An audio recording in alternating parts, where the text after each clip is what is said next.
আসসালামু আলাইকুম। যে কাম কাজ করতে গেলে অনেক দূর দূরান যাওয়া লাগে।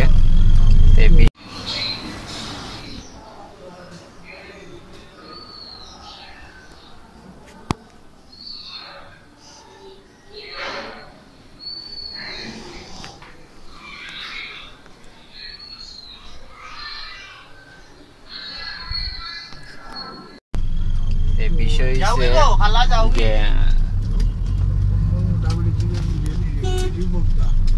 আপনার ভিতরে সাবাস থাকতে হয়, যেমন কেন হইলাম। সুতরাং যে কোনো কাজ করতে গেলে যদি আমরা বই পাই তাহলে সমস্যা। বেশিরভাগ দূর দূরান কাজ যাইতে গেলে আপনার এই সাবাস থাকতে হইব, প্রচুর সাবাস, আর ধৈর্য থাকতে হবে। আর যদি ধৈর্য না থাকে তাহলে কোনো নিরুপায়, কোনো কাজ হইতো না। আশা করি যে কোনো কাজ আপনারা ছোট করে দেখবা না। কাজ বলতেই সব কাজই করো।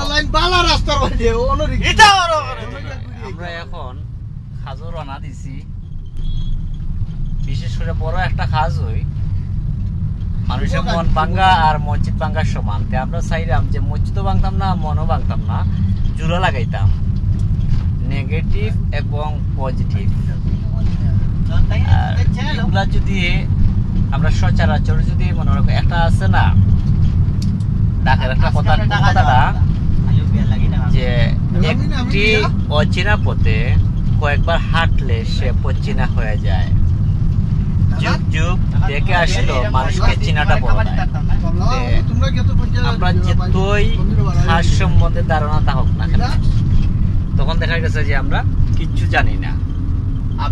আমরা অন্য অধীনের মাধ্যমে আমরা শিখি, শিক্ষার কোনো বয়স লাগে না। আশা করি যারা আমার ফেসবুক পেজ ফলো করেন, অনেক সময় আপনারা বিনোদন দেই, ভিডিও দেখার দেয়। বিশেষ করে আমরা আজকে কেন যাইলাম হাজর না দিচ্ছি। বেশিরভাগ আমার আপনারা অনেক সময় আড্ডা দেখেন বা যে কোনো রেস্টুরেন্টে দেখেন, সময় কাটাইবার দেয় আমি বই। আসলে এটা আমার পেশা নয়। যখন সময় দেখা যায় আমার থাকে, তখন আমি রেস্টুরেন্টে মনে করো কত সময় পার্ট টাইম বই। বিভিন্ন কাজে আমার এই দূর দূরান্ত, এই ক্ষেত্রে আমি অনেক কেন কাজও যাই। আশা করি আপনার দোয়ায় আজকে কাজও বাড়াইছি, কেন দোয়া করবা। আমরা দেখা যাইলাম আইমো হাফটাও না যাইলাম, সারা গাড়ি খালি।